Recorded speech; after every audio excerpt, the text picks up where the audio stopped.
two big countries may already know this sort of the mechanisms. Therefore, I think there is a demand from one side, and then a response would be made in a quite reasonable way, in a pace which may be slow, but it will go anyway to the positive directions. We can already see the changes in China by expanding their domestic consumptions, and also introduction of new fiscal policies to curb inflations and so on.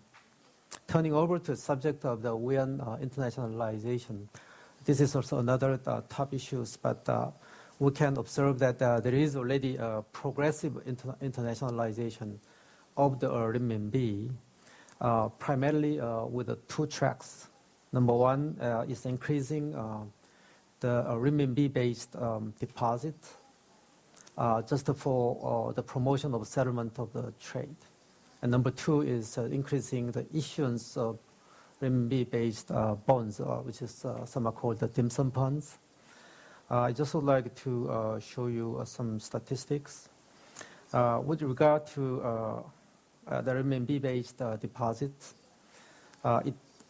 China introduced this offer from 2004, but as of November 2010, the total amount of this deposit accounted for 279 billion yuan, as tantamount to $42 billion US. The amount is relatively small at the moment, but the pace of the increase is very rapid. The total Chinese trade volume account for around 3 trillion US dollars, and the settlement of this trade, only 2.5% of total trade volumes are being settled in renminbi. The trend is increasing, and on dim sum funds, now the issuers are very much diversified. The issuer was very limited in the beginning for financial entities which were incorporated in China only, but this restriction was removed last year. And then total outstanding issues of the dim sum bonds increased to $10 billion US as of January this year. The amount is relatively modest, but the pace of increase is remarkable. The continuing the growth of this area, the internationalization of the yuan will continue, but depending on the policies to be made by China and Hong Kong at the same time. Okay, Deputy Minister Chair, thank you very much. And he touched upon the internationalization issue of the renminbi. With respect to this, and let me ask a very quick question, Professor Wang Yong and Amy Jackson. First, in order to make sure that the renminbi become international currency, Chinese need to go through really reform and liberalize your own capital market and also convertibility of the Chinese yuan. Are you ready to do that? I mean, to what extent, how soon, how quickly? Can you tell us about that issue? Thank you, Dr. Ng. I think, we're talking about, the issue of global economic imbalance.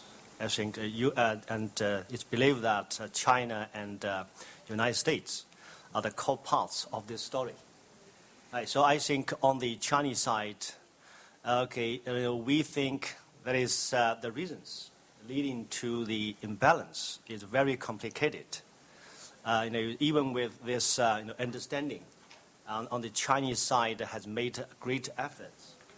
It is to correct imbalance, to strike rebalancing actors. So I think we see the efforts of the Chinese side, to the both domestic demand.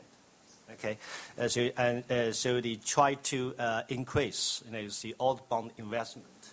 Okay, so I think and to the building, the more nationwide social security network. Okay, to create the conditions for the more domestic consumptions and etc. Okay, so I think back to the question, you mentioned, so the mention about, China is ready, to go forward, along the objective of internationalization of RMB.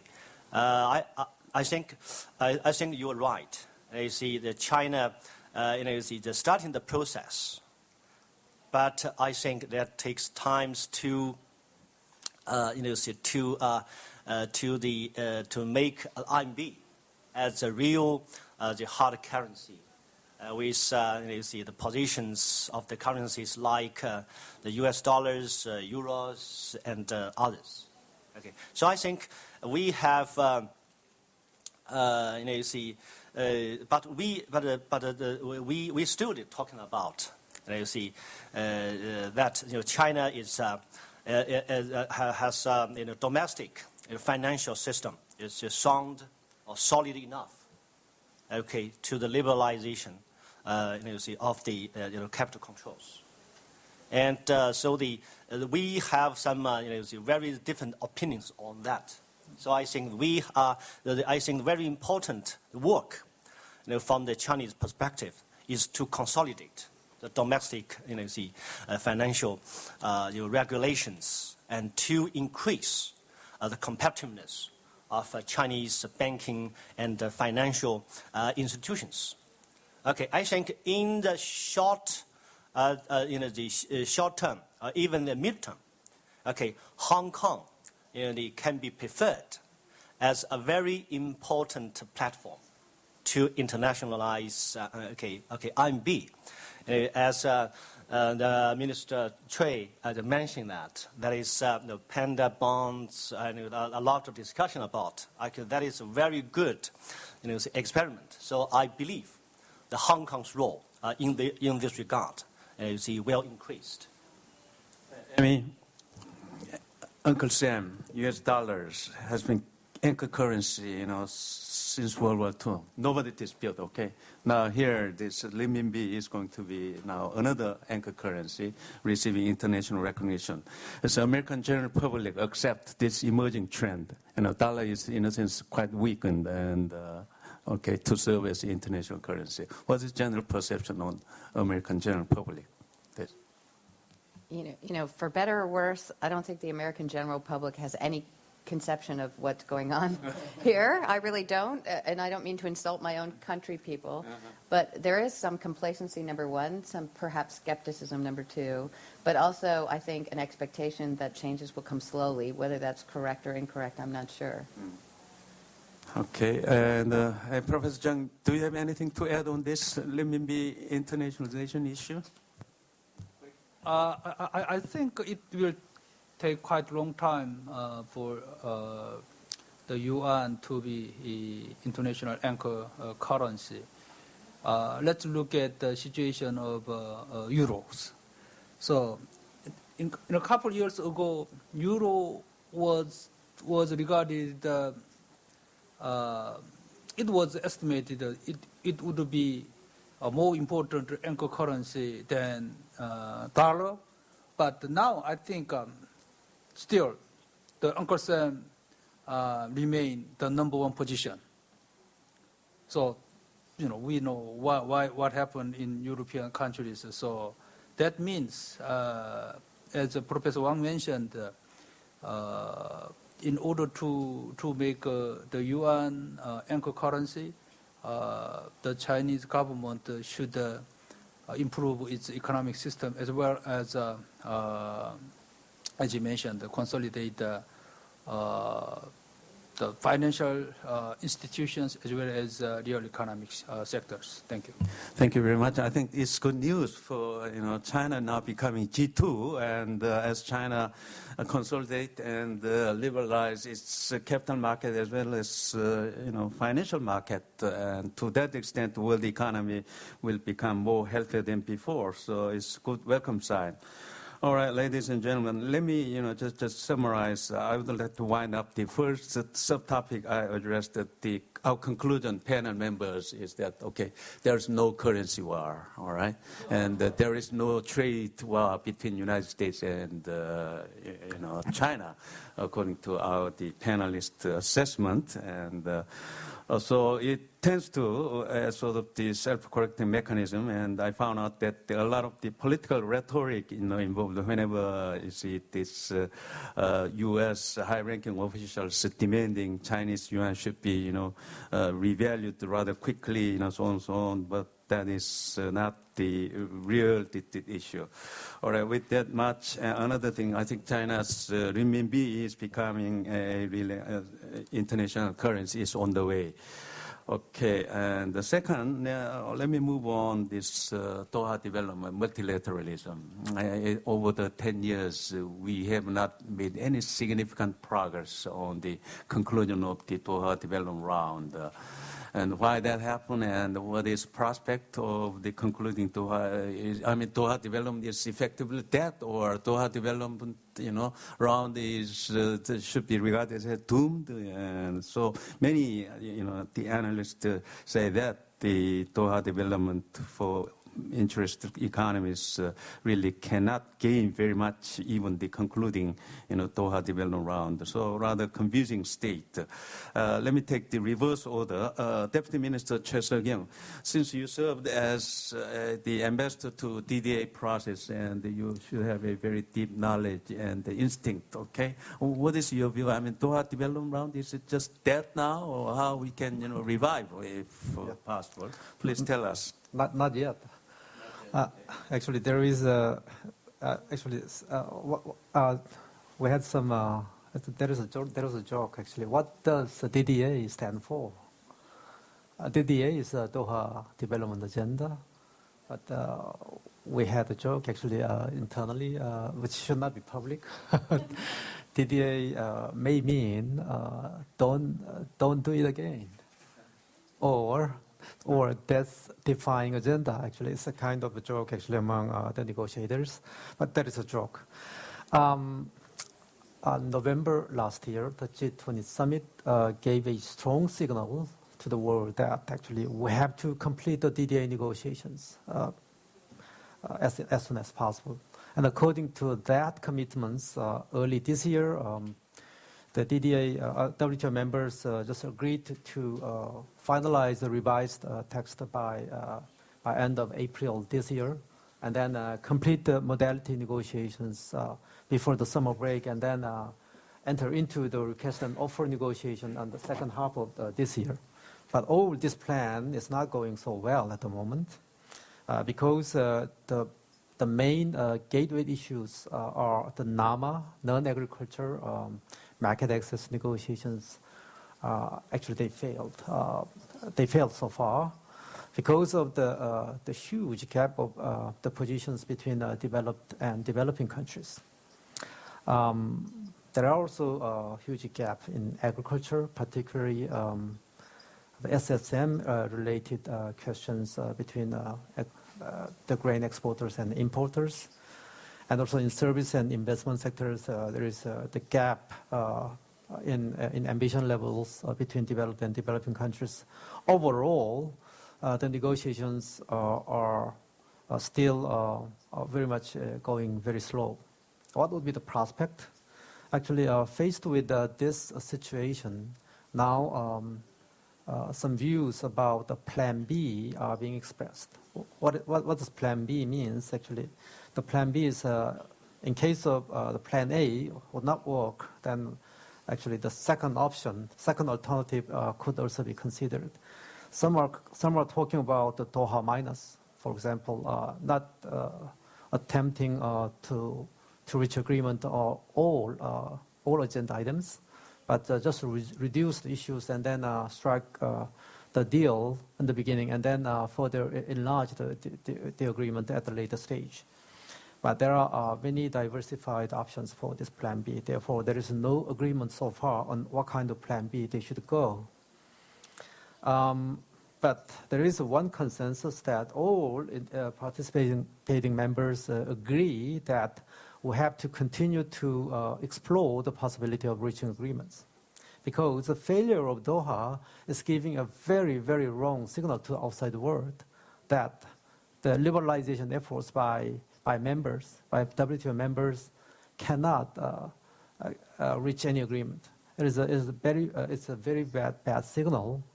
It will also give signal to the members that rather than multilateral track, we may opt for the bilateral track. Actually, that is not a good signal because the sum of benefits accruing from the multilateral liberalization is much, much bigger than the aggregation of the bilateral FTAs. Thank you. Okay, thank you, Mr. Chair. And Professor Jung In-kyo, you once really advocated Korea pursued a multilateralism rather than, regionalism. Okay.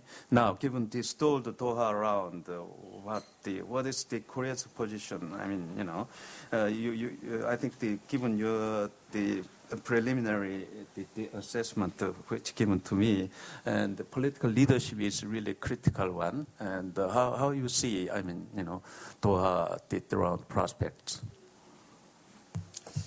Yes, I'm very pessimistic about the conclusion of Doha development agenda. There are several reasons. First, we have too many agendas to be agreed upon, including sensitive agriculture sector. Second, we have too many actors, including very strong emerging countries. During the Uruguay round, the member of GATT was about 80. Now more than 100, almost 160, so doubled. So with many agenda, so it's quite difficult to agree upon at one time. Finally, as you mentioned, unlike past multilateral trade negotiation, this time we see the lack of leadership by large economies, include U.S. and European Union.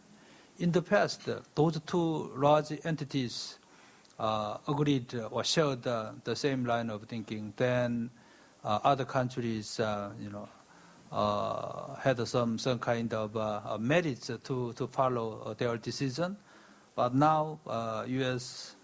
actually domestically or internationally, they are not in a position to lead the leadership, to lead the negotiation. So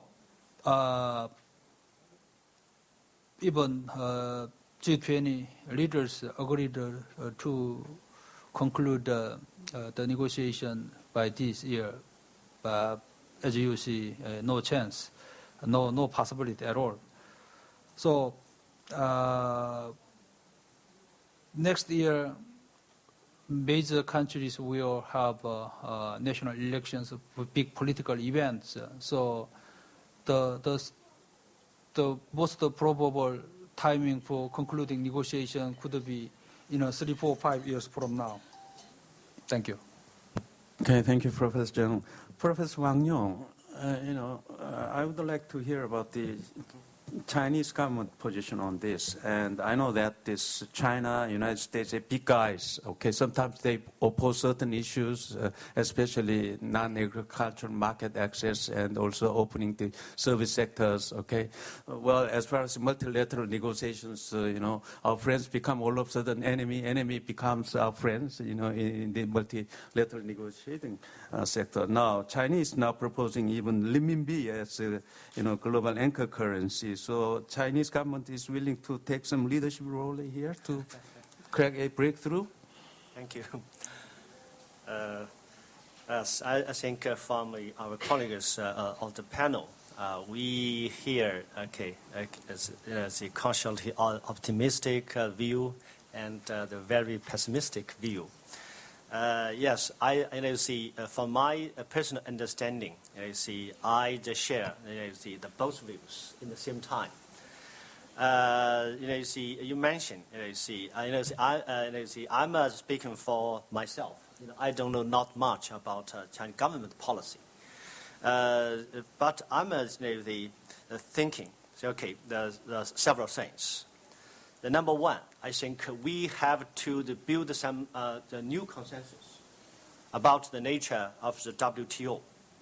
I think now the more people in China now regard the WTO, the multilateral trading system, as some kind of international public goods. Okay, that process, okay, benefit, all the nations, all the countries, whatever they are, big, larger or small, trading nations. I think that is a very important, understanding now in China. Okay, that is good news. Secondly, we have to be very, realistic. Okay, when we examine, okay, the DDA, the negotiation process, because the WTO actually is a member-driven institutions based on the reciprocity. Okay, so I think that is something. We have to be be very careful about that. That means the trading power distribution it does matter in the process. That means the leading trading nations should, once again, should their responsibility. Okay, like United States, Europe, Japan, and China. Okay, we have to work together. We have to make the right political decisions. Okay, to do that. Okay, thank you very much. Well, it seems to me it's another political rhetoric. So, Amy, United States has been really sitting on the driver's seat to design a multilateral, the architect, especially the, World War II, U.S. took a leadership role in setting up GATT and IMF system, so on. So, some now, as Deputy Minister Che said, the minus Doha round, right? Doha minus or something like that. And someone said that, hey, WTO will become eventually what? Nothing but this international, dispute settlement, and no more than that. So I don't know whether you agree this pessimistic view or what is the, U.S. position? U.S. is ready, to take the leadership role, and especially on this